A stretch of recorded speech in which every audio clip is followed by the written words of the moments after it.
Cheesepuff Hero.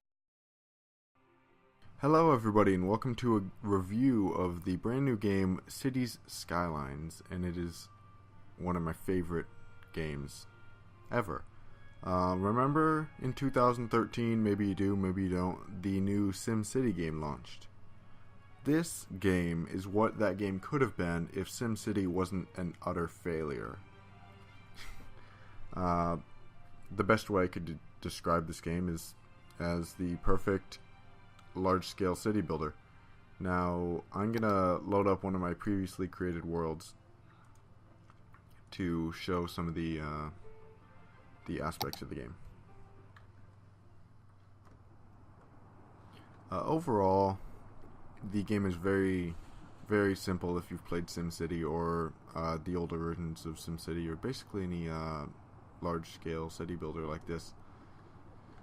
You have your residential areas, commercial, industrial, and you need to make city services like electricity. And you can see here is an electricity map. I have a wind farm set up that spins and generates power,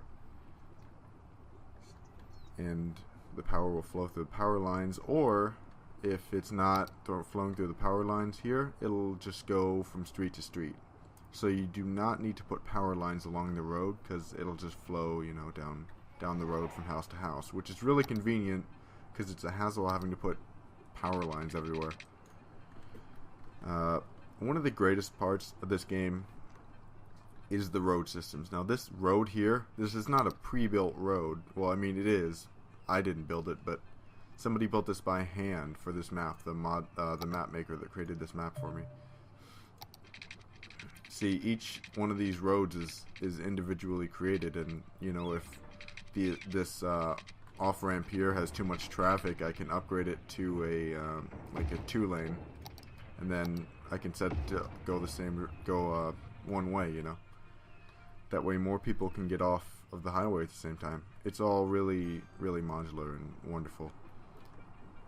Now, one of the things that makes this game great is the modding community.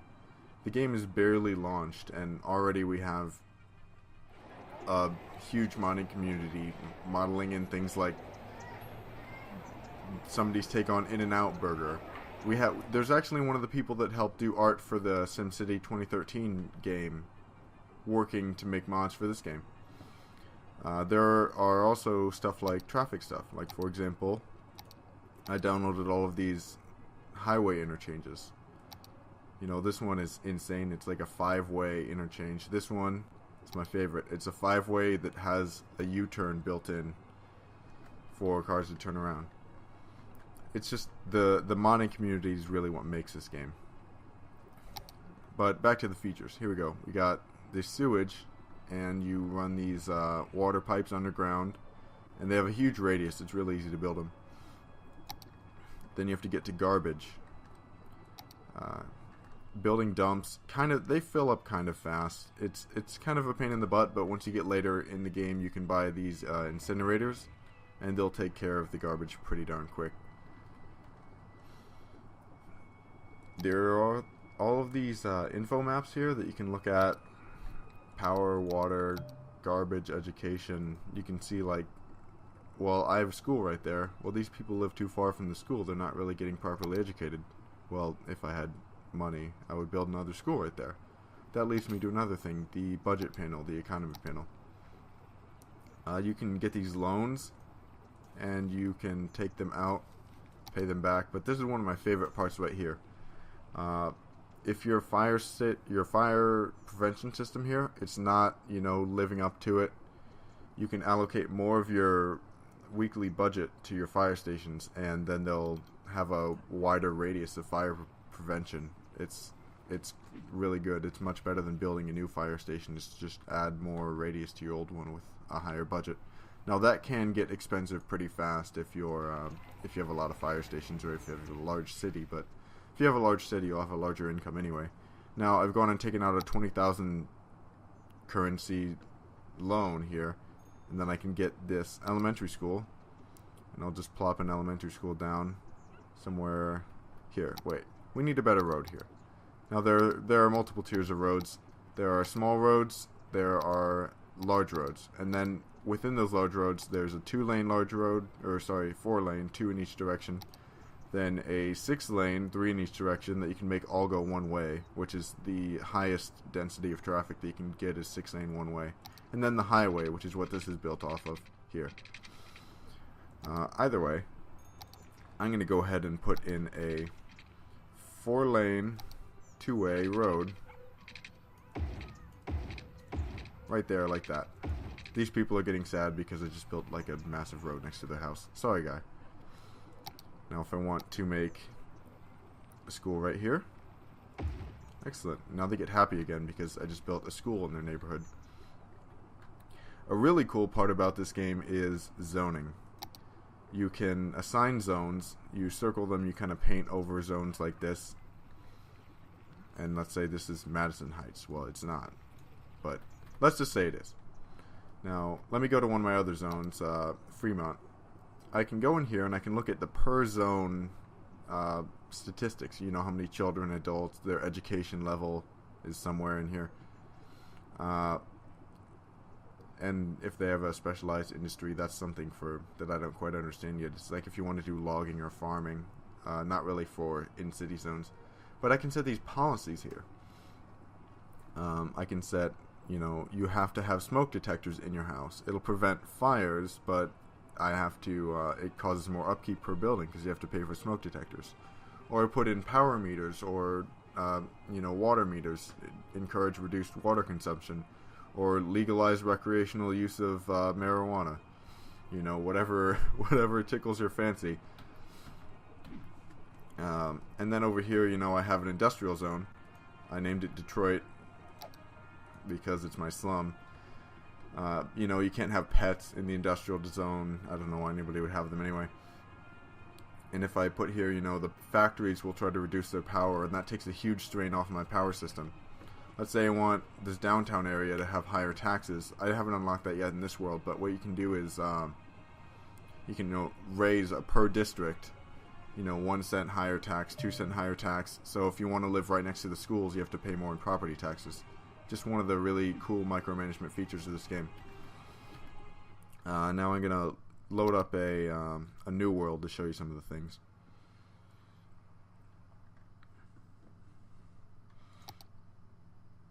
There are tons of worlds here, and like this one I downloaded, Boulder Rapids. It is created by, the community.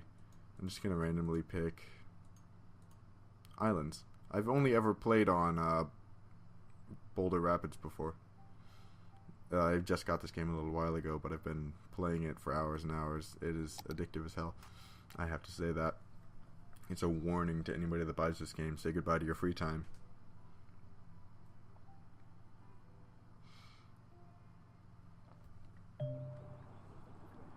Hello. This thing greets you. It's really nice. There's a nice tutorial. This thing is like Twitter. People will tweet about stuff that is bothering them or that they want to see fixed in the city. It's actually kind of useful, but there's a mod to disable it if you really don't like it.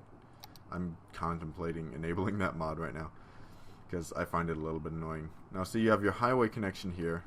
The very first thing that you can do, the only thing you can do, is build a road. Let's just do like a medium-sized one, like, oh yeah, and you don't have to hold the mouse down to build a road. It's actually a lot nicer than, like, just the little things like that. Having to hold down the mouse to build a road is kind of a hassle, because that way you can just click, drag wherever, and then if you want to cancel it, just right-click. Either way, you build your roads, and as soon as you build a road off the highway, you unlock tons of other stuff. Like, let's say I immediately these are the different road types. I want to upgrade these to 4-lane roads because they're downtown. Okay, well I can do that. And then what you need to do, the very first thing, is build some neighborhoods. Something like some neighborhoods. Now, this grid here that shows you where the houses can be built, it's really useful, and snapping to grid is the best part of the game. See, I can see that there's an overlap here. So if I want to get max population density, I should have no overlap between the building space on this road with the building space on the other road. I can just build some more roads.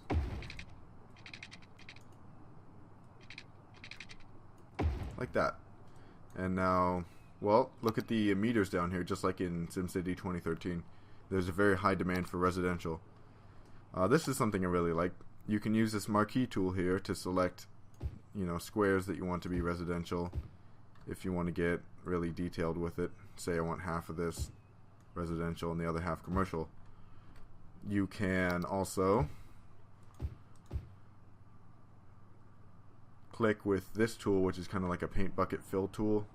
It fills a certain radius around the cursor. It'll just fill in your areas like that. There are brushes to paint zones with, and there's a small brush too.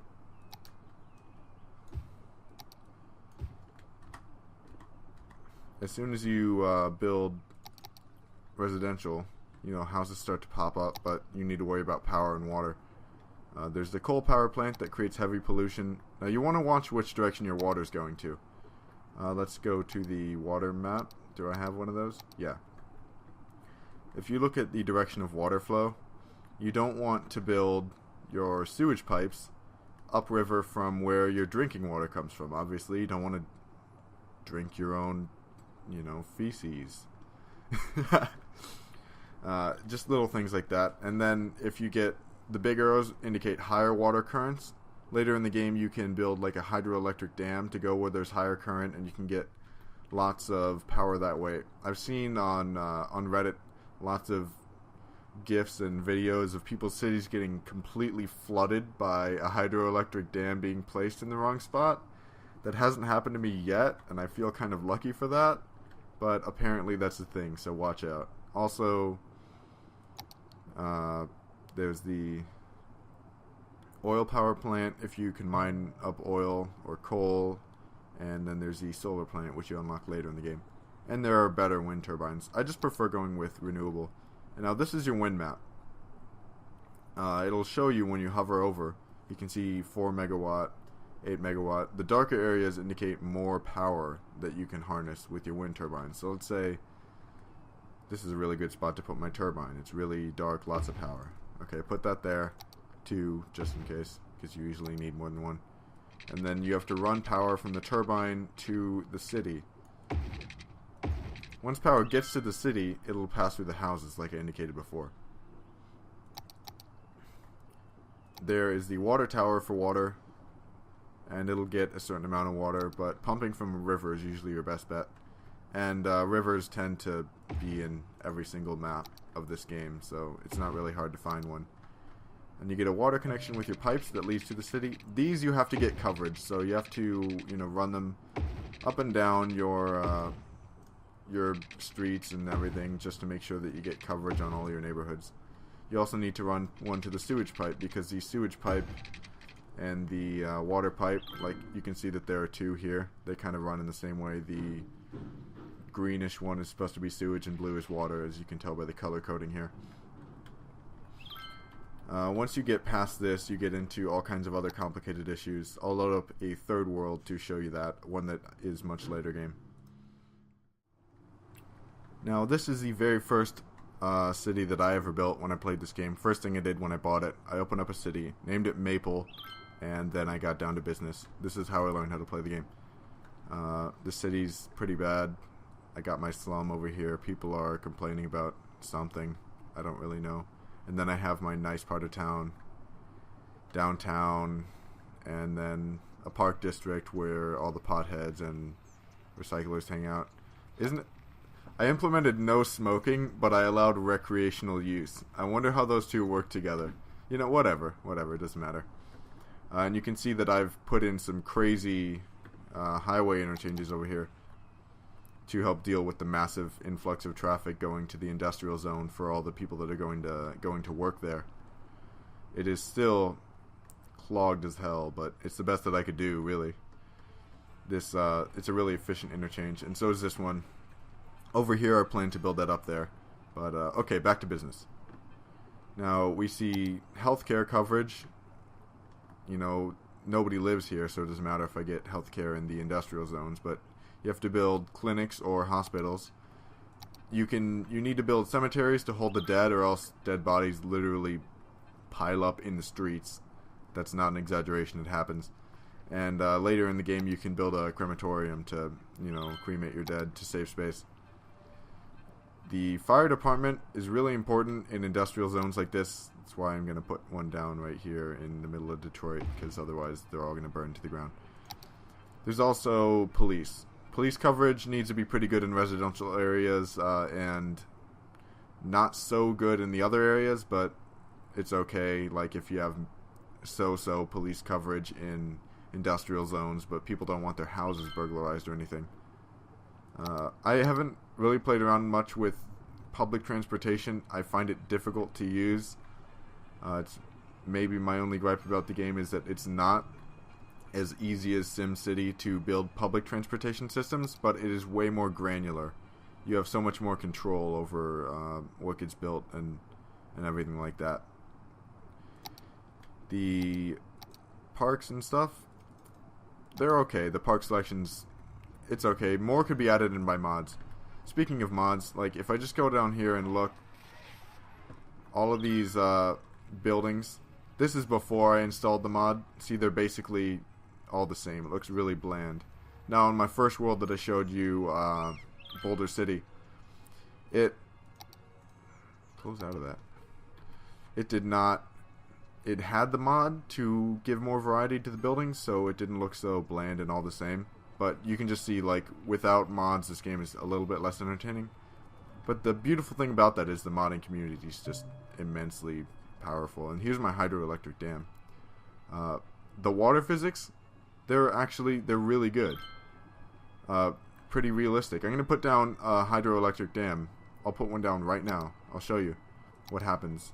And I'm taking a big risk here. I'm putting one down upstream of my city. Hopefully I don't flood something.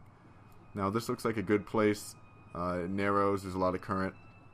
Maybe put it right there. Here. Now it'll tell you how much power it'll produce when you place it down. Like there's 48. If I put it a big huge one here or something, you know, 80 megawatt. This one is like ridiculously large. Let's just put one right over here where I initially said.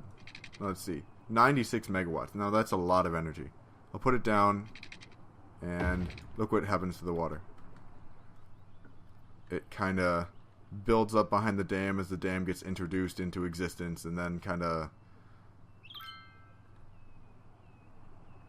Oh god, what have I done?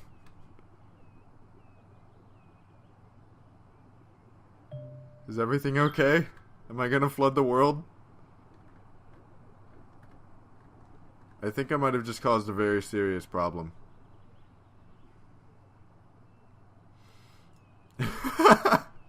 What have I done?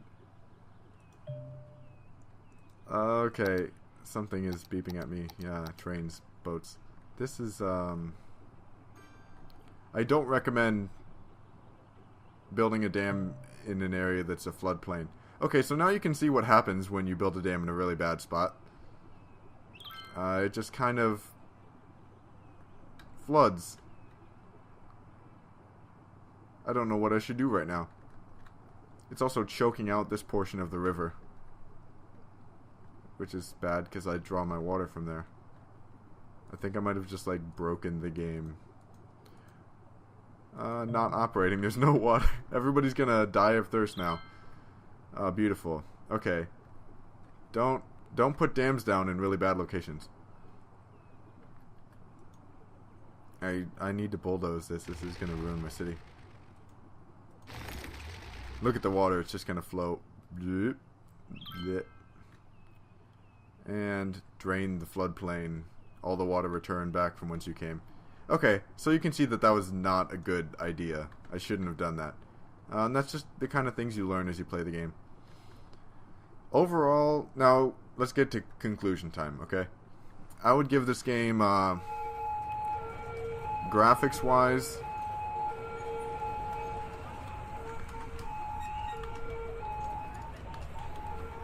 you can rename any item in the game too. It's pretty funny. Graphics-wise, I would give it maybe 8 out of 10, 9 out of 10 with mods. if you take a look at the options menu for graphics, you know, it's not a lot of controls. Anti-aliasing enabled or disabled. You know, filtering, it doesn't give you the amount of filtering either. Level of detail is just very high, please. And when I try to do 4K, it bugs out and it doesn't go to 4K. So I don't know why it does that. There are a couple problems with it, but it's really early in launch, and everybody is still complaining about not having water. It'll come back. I mean, the river is really, really flooded right now. Wow, I caused a mess. I'm glad nobody lived there. Anyway. Gameplay, I'd probably give it a 10 out of 10. And community, I would say 10 out of 10 because the modding community, weeks after this game came out, people were making mods for this game. It is just immensely popular, and I can't wait to see where it goes in the future. As far as the price goes, not on sale on Steam is $30. Half the price of a console game, but still a little bit pricey. I'm waiting, I guess on the summer sale it'll probably go down to 20 or 15, in which case I would say pick it up immediately. The game is great. There are other games like it, but nothing's quite like this. And just thank you all for watching this video review of the game City Skylines. It is amazing and I recommend you pick it up. There are dead bodies piling up in the streets. A dead person is waiting for transport. It's just like the ambulances get stuck in traffic. There are accidents. People die because the ambulances are stuck in traffic. Stuff like that. Okay, I'll see you guys in the next one. This has been Cheesepuff, and have a great day.